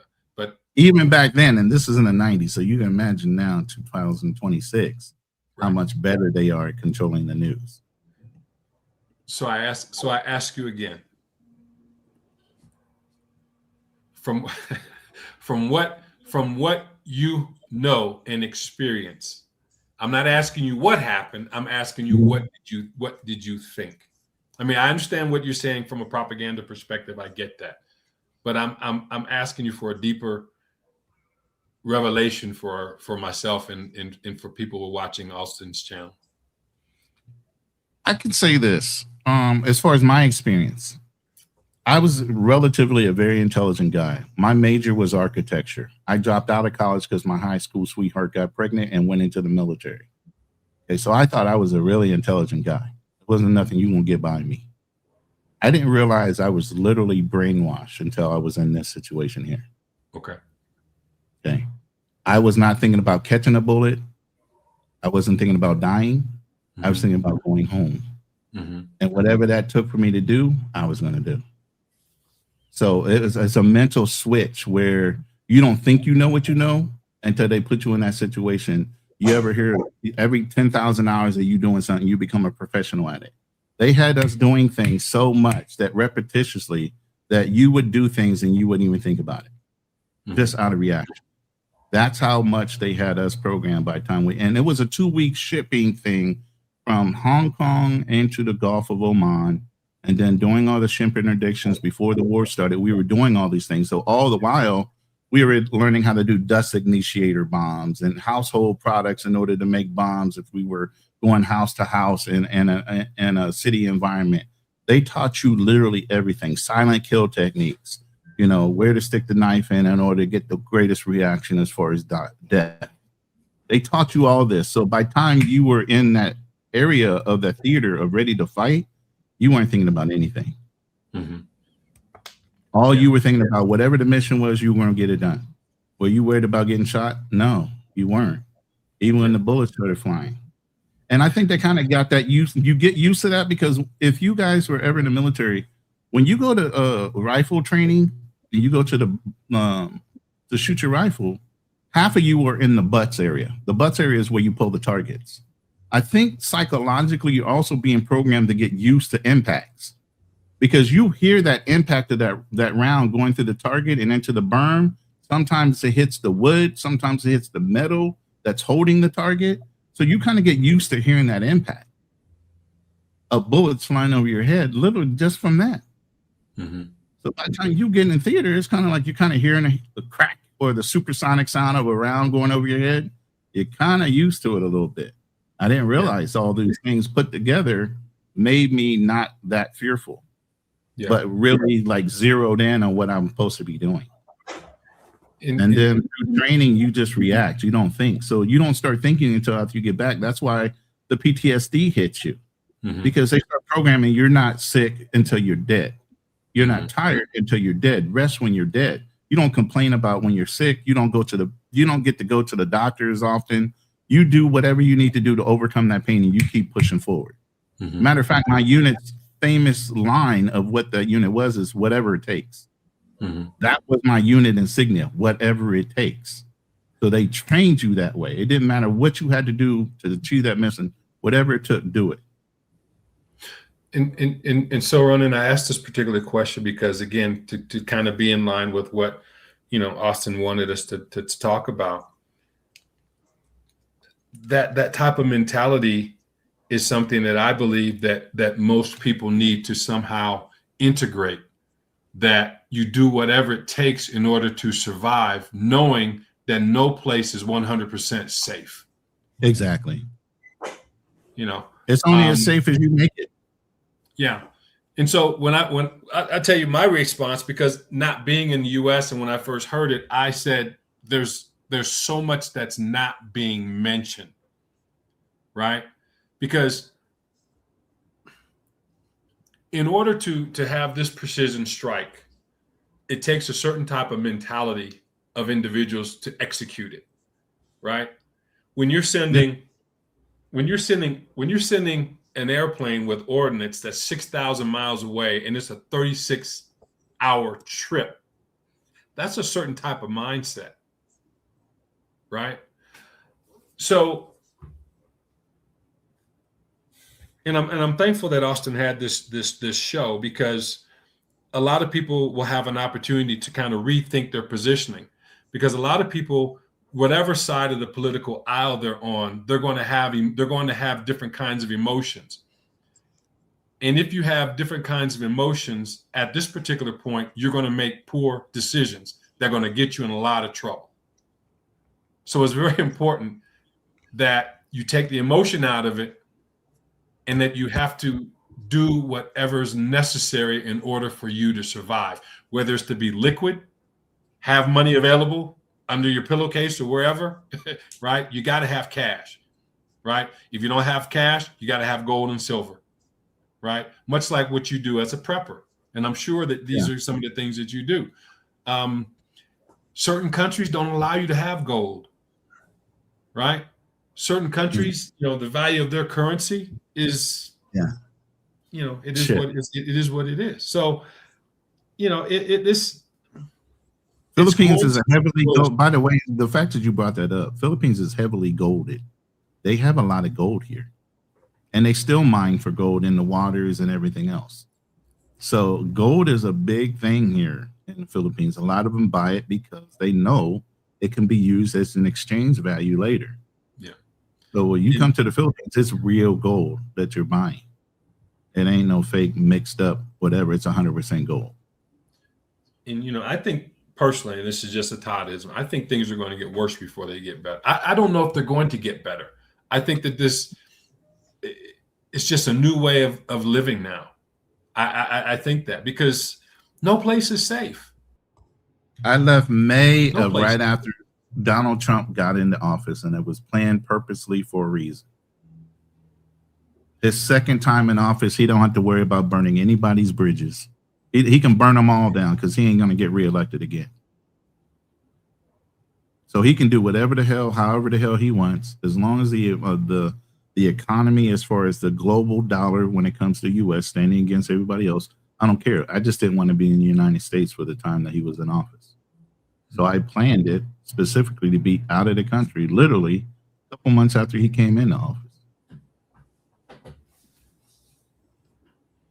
Well, I'm about to wrap up here today. I gotta run some errands, so I appreciate y'all coming through a lot. Thank you very much, because I couldn't have did it by myself for sure. Well, like I told you a while ago, man, anytime that you need me, I'm here for you, man, because I support what you're doing, and I'm living vicariously through you, man. I'm like, hey, we in Africa now. Thank you. You better than me, man. I don't think I ever make that trip. I'm just saying. To Africa? Yeah. It's worth it. It's very well worth it. I'm still thinking about going back now, but I need to take a break still. So, but yeah, I have a friend that lives in South Africa. You've been to South Africa, right? Yeah, like 4 or 5 times. Okay, because he's been asking me to come there, and I know that's a long trip. You taking wifey with you if you go? Yeah, absolutely. Absolutely. Come on, she's Colombian, man. She's not gonna let me go on a